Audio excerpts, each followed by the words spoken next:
Halo pasukan anti miskin, balik lagi sama gue SI Nomi, sang sensei inovasi dan optimasi di channel kesayangan kita, Kupas Tuntas.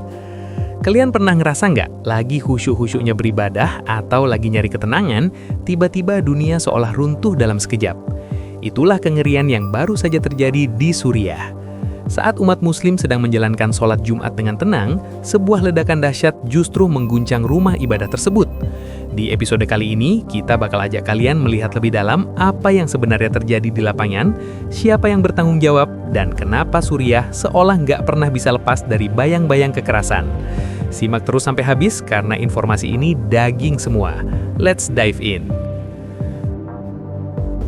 Detik-detik ledakan.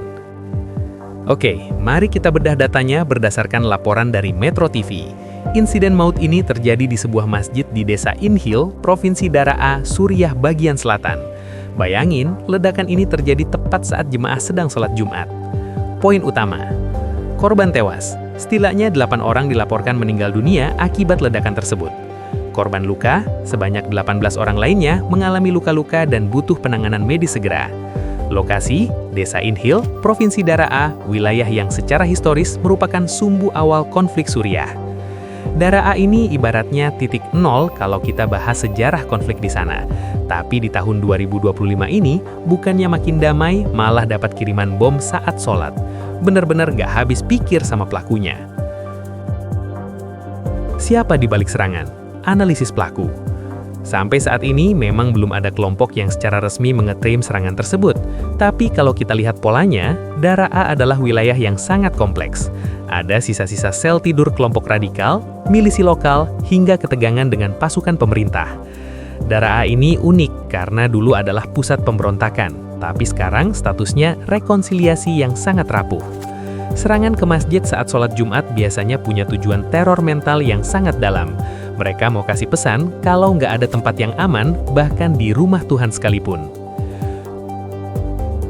Kondisi terkini Suriah 2025, konflik tanpa ujung. Banyak orang mikir Suriah sudah selesai perangnya. Salah besar. Di tahun 2025 ini, Suriah masih terjebak dalam krisis berlapis. Ekonomi hancur, infrastruktur hancur, dan keamanan masih jadi barang mewah. Kenapa gue sebut konflik tanpa ujung? Karena pemainnya terlalu banyak. Ada kepentingan adidaya, ada kepentingan regional, dan yang paling kasihan ya rakyat sipilnya. Mau sholat Jumat aja taruhannya nyawa.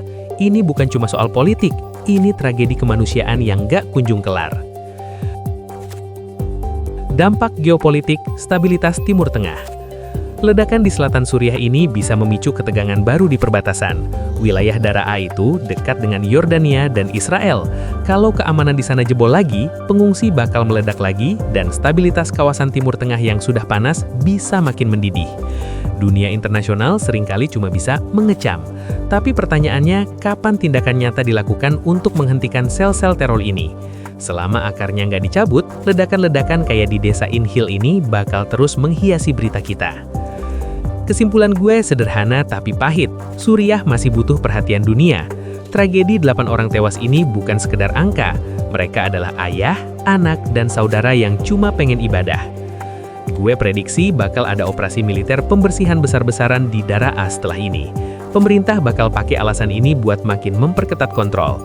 Tapi apakah itu bakal bikin teror hilang? Belum tentu. Ideologi kekerasan nggak bisa cuma dilawan pakai peluru. Nah, menurut kalian pasukan anti miskin, apa sih yang bikin perdamaian di Suriah itu susah banget tercapai? Apakah karena campur tangan asing atau memang konflik internalnya yang terlalu rumit? Tulis opini kalian di kolom komentar ya. Jangan lupa like video ini kalau kalian merasa informasi ini bermanfaat. Subscribe channel Kupas Tuntas dan nyalain loncengnya. Karena dengan tahu kondisi dunia, kita jadi lebih bersyukur dan waspada. Gue undur diri dulu. Mau nyari ketenangan tapi bukan di medan perang, melainkan di balik piring nasi Padang yang aman dari ledakan harga. Harganya malah naik.